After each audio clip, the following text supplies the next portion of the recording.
Baba, nesse cacavai. É menina que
Sure, menano.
Wali datang.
Abagani.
Rumah.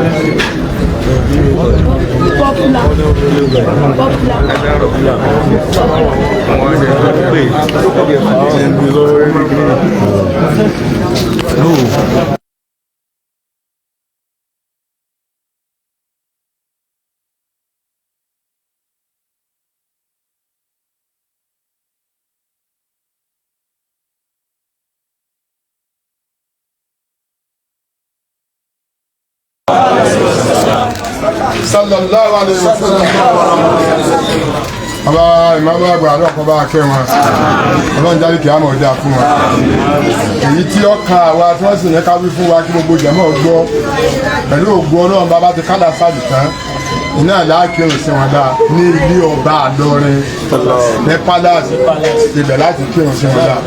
ìdílé gbogbo oníkálukú láti sìn ká máa lọ ilé ọba ibẹ̀ náà wọ́n gbé wọn wá ibẹ̀ náà láti ti kírun lẹ́yìn àtúnlẹ̀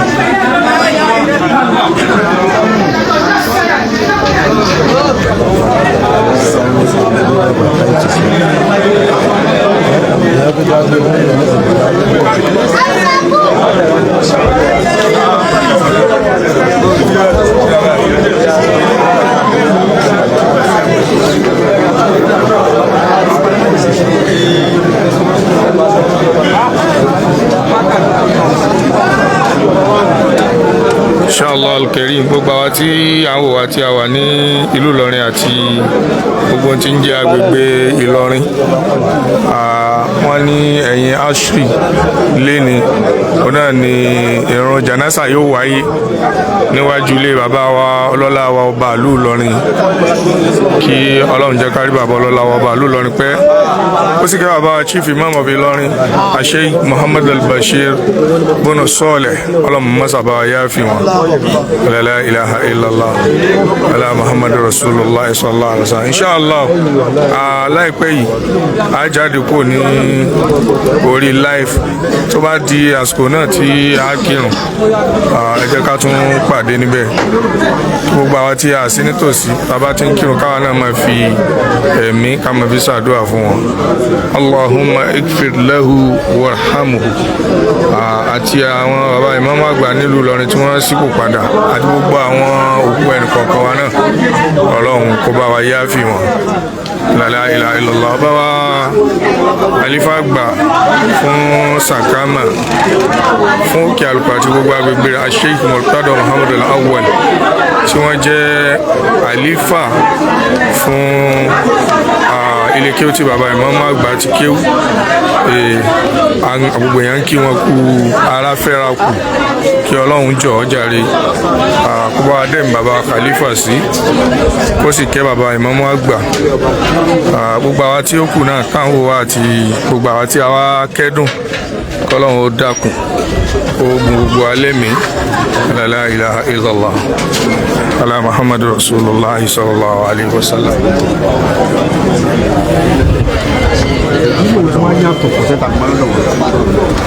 So a máa fi lè dágbére fún dédé àsìkò yìí náà inshallah a pàdé lẹ́yìn ashri tàbá kírun alásàrì tán Ọlọ́run jẹ́ àmà bẹ́ẹ̀ dáadáa. Assalamu alaikum wa rahmatullahi wa barakatuh.